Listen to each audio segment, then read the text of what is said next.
वर्षातील इयत्ता तिसरीतील बालभारती पुस्तकातील हा एक पाठ आहे. पाठ 4, एकमेकांसमोर राहू. एका बागेत एक झाड होते. आकाराने ते खूप मोठे होते. त्याच्या फांद्या आकाशाच्या दिशेने वळत जाणाऱ्या. फांद्यांना फुटलेली कोवळी लालसर पालवी, मग त्या पालवीचेच हिरव्यागार पानात रूपांतर व्हायचे. पावसाळा आला की पानावर पिवळी पिवळी फुले डोकावत. पुढे त्या फुलातून छोटी छोटी लाल फळे येत.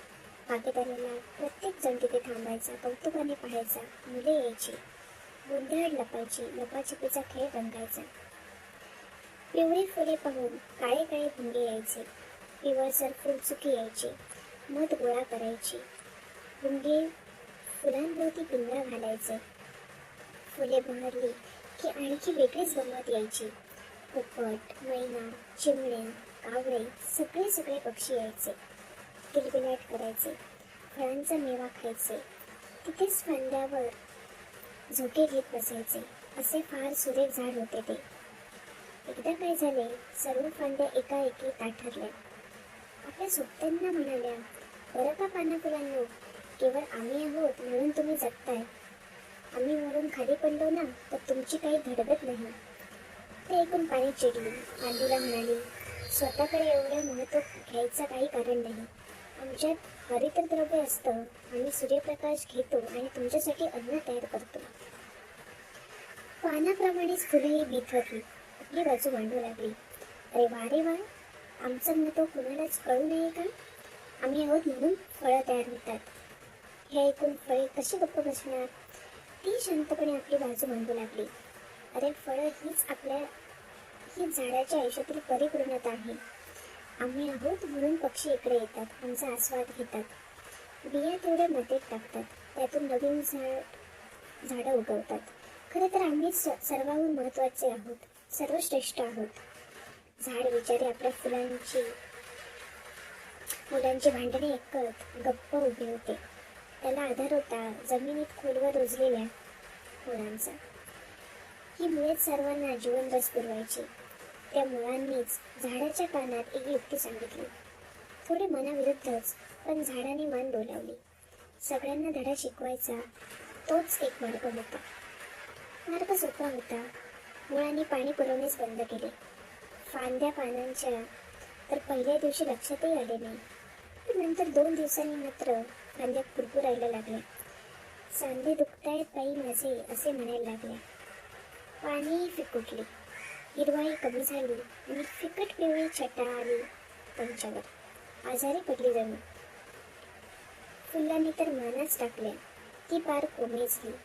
मग भुंगा फिरकला एखादा, मग फुलचुकी आली त्या सुकलेल्या फुलांकडे. फळांच्या तर कोरडच पडली घशाला.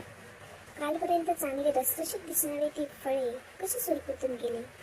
एकाही पक्षाने ढुंकून सुद्धा पाहिले नाही आज त्या फळांकडे. सगळाच गोंधळ उडाला.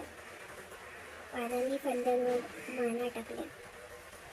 फुले पानांना विनवू लागली. फार भूक लागली, थोडं अन्न देता का? फांद्या झाडांकडे आधार शोधायला लागल्या. झाड शांतपणे हसले आणि म्हणाले, आपण सगळेच महत्त्वाचे आहोत. प्रत्येकजण आपापल्या परीने मोठा आहे. प्रत्येकाचं काम सारखंच महत्त्वाचं आहे. एकमेकांच्या मदतीशिवाय, आधाराशिवाय आपण कोणीच उभं राहू शकत नाही. तरी एक महत्त्वाची गोष्ट लक्षात घ्यायला हवी. आपल्या सगळ्यांना खरा आधार देणारी मुळंच आहे. ती आपलं काम गाजावाजा न करता करतात. आताही ते काहीच बोलले नाहीत. त्यांनी स्वतःला जमिनीत गाडून घेतलं म्हणून तर आपण सर्वजण उभे आहोत. कळलं ना? फांद्यांनी मान खाली घातली. पाने फुले गप्प झाली. फळांना लाज वाटली. सर्वांना पश्चाताप झाल्याचे पाहून मुळांनी एकदम पाण्याचे जणू कारंजेच सुरू केले आणि मग गंमतच झाली. पानांनी फांद्यांच्या गळ्यात गळे घातले. फुलांनी पानांना घट्ट मिठी मारली. फळे फुलांच्या हातात हात घालून बसली. झाडाने आपल्या मुलाबाळांकडे पाहिले.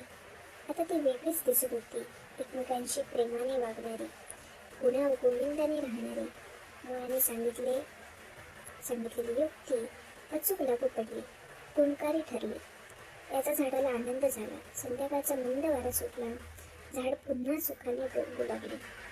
लेखिका सुचेता परांजपे. तर आता बघूया काही प्रश्न. एका वाक्यात उत्तरे लिहा. पहिला प्रश्न, मध गोळा करायला फुलांभोवती कोण गर्दी करायचे? दुसरा प्रश्न, फळांचा मेवा कोण खायचे? तिसरा प्रश्न, झाडाला कोणाचा आधार होता? चौथा, झाडाच्या पानात कोणी युक्ती सांगितली? पाचवा, झाडांच्या मुळांनी कोणते काम करायचे थांबवले? सहावा, पाने आजारी का पडली? सातवा, पाणी न मिळाल्यामुळे फळे कशी दिसू लागली? आठवा, झाडाची फुले कोणती? तर कसा वाटला हा आजचा पाठ मला नक्की कमेंटमध्ये कळवा आणि तुमच्या आठवणींना नक्कीच उजाळा मिळाला असेल अशी खात्री आहे. बाय.